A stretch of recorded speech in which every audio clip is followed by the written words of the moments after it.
పైనున్న ఆకాశమందున అలసి తలసిన వారికి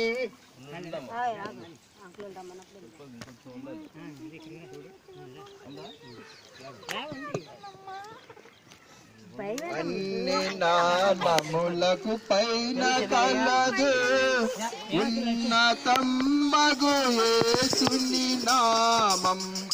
అన్ని నామములకు పైన కలదు ఉన్నతంబగు యేసుని నామం. యేసు నామములో శక్తి కలదు, యేసు నామములో శక్తి కలదు, దోషులకు శాశ్వత ముక్తి కలదు, దోషులకు శాశ్వత ముక్తి కలదు. పైనున్న ఆకాశమందున క్రిందున్న భూలో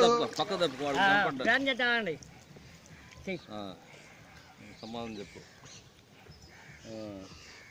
నీ పాపం యేసు ప్రభు దగ్గర ఒప్పుకున్నావా? ప్రభు క్షమించాడని నమ్ముతున్నావా? మిగిలిన జీవితంలో యేసు ప్రభు కొరకే ఆయన మహిమ కొరకు జీవించడానికి ఇష్టపడుతున్నావా? కొన్ని సోదరులు సమస్యలు వచ్చినా కూడా ప్రభువును వదులుకుని ఉంటావు కదా.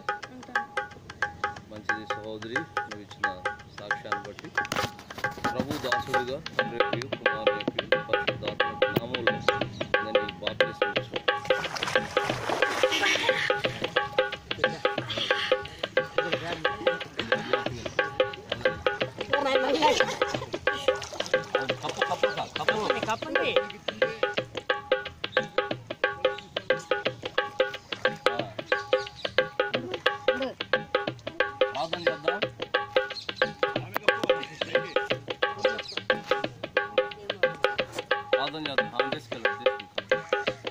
పరలోక తండ్రి, ఇంతవరకు మీరు ఇచ్చిన ఒక్క ఆత్మ కూడా ఎంతో విలువైంది.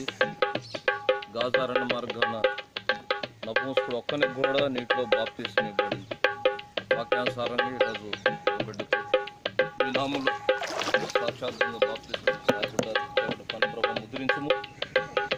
ఈరోజు బొడపాడులో ఒక బిడ్డతో ప్రారంభించబడి పని ముందున దినాలు అనేకమైన ఆత్మలు, అనేకమైన బిడ్డలు ఇలాగూ ఇదే రేవులో బాప్తిస్మం సాక్ష్యం ఇచ్చి తండ్రి మరి నూతన దేవుని ఇంటితో సమకూర్చబడి చూస్తాను.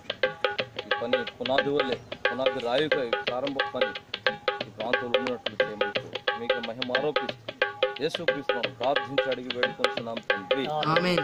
చెప్పుడు జయమని ప్రభువైన యేసుక్రీస్తునకే హల్లెలూయా. పాడుకుంటాను.